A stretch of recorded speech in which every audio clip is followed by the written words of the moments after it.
This is Property 101 with Steve. Flipping, renovation, and property tips and tricks. I'm at the whiteboard, I'm in the field, I'm chatting to experts. It's 100% me, real and raw. Made possible by Saint-Gobain and Curve Gear. I've got about 10 years experience in home renovations on my house flips, and today I'm going to be talking about some renovation hacks I've learned over the years that I thought are worth sharing. Hack number 1, open plan layout. This is basically taking closed off rooms and turning them into larger open areas, and it's usually done in living rooms, kitchen, dining and lounge by removing non-structural or non-load bearing walls. This is a big hack because it transforms the space dramatically. Let's be honest, open plan living is the modern way, and I reckon it appeals to most people. Modern and open appeal, it improves flow and light and gives you a sense of a larger space.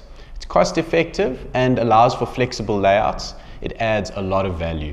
There are very few negatives, such as on one of my projects, the kitchen would have opened up into the passage area, so it didn't make sense to go open plan. And a note, internal walls can be knocked down without planning approval if they are not load bearing, but always check with your local municipality just to be safe. I've utilized this hack on Project O. We went from confined salmon pink walls to an expansive open layout. Project V, my own home, we went to town to bring the 60s home into the modern era. And in episode 2, I do an explanation about load bearing walls, so have a look, link above and below. Project C, a vandalized kitchen, was turned into an open and airy masterpiece. And Project W, where we are right now, to a less extent, by not removing the entire kitchen wall, but still gaining most of the benefits, and living rooms are mostly open. Hack number 2, tiled skirting. So what is skirting? Well, it's what runs along the base of interior walls over here. The purpose of skirting is to protect the walls from scuffs, to conceal imperfections where the wall meets the floor, like you can see in this room that doesn't have skirting yet, and it's a decorative element. So the hack is, if you are already tiling the floor, you should use the same tile for skirting instead of wooden skirting. There's so many benefits. It's cheaper than wooden skirting, and if you've got a good tiler, they will keep the offcuts for skirting. Tilers are already on site, so it doesn't require separate contractors to come out and install the wooden skirting. It's got a clean, seamless look, and tiles don't warp or get water damage like wood does, and they are easy to clean with no maintenance required. The small negative is tiled skirting only works where you've tiled the floors and not where you've got other flooring like wood or concrete. I've gone with the tiled skirting option on many of my projects. Here's some clips: Project O, Project C, and Project W.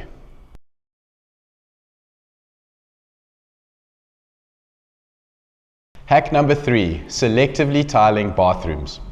Back in the day, bathrooms were tiled in their entirety, being all of the walls. My hack is only tile where needed, such as wet areas like inside the shower and behind the bath or basin. The rest of the walls should be painted with a water-resistant paint. Tiling costs add up, especially when using the correct quality products. So less tiles mean lower cost. It's outdated to tile all the walls, so selectively tiling looks cleaner and has that Scandi appeal. By tiling smaller areas, you can also be a bit more bold with a colorful feature tile. Also, walls can be updated over time with paint. Negatives, you may need to skim the walls prior to painting, especially if they were previously tiled, and there obviously is that small extra painting cost.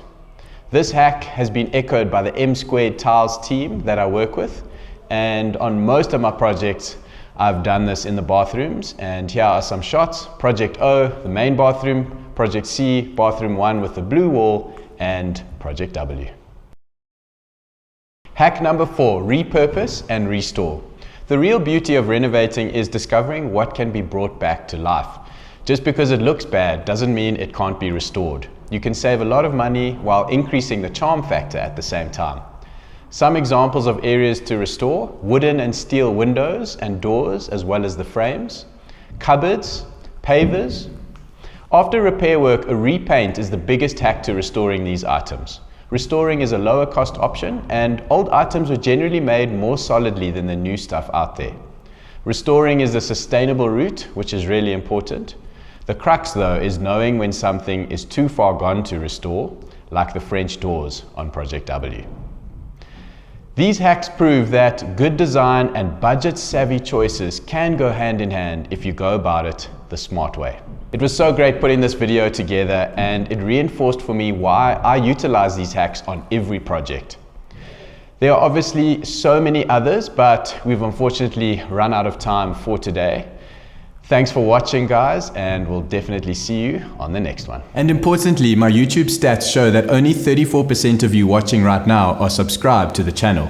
It's easy and free. Just make sure you logged into your Google account and hit the subscribe button. It helps the channel grow and you'll never miss an episode. And you guys need to let me know what you want to learn from me in the series. Comment below. Flipping Johannesburg is constructed by Saint-Gobain and Steve is outfitted by Curve Gear.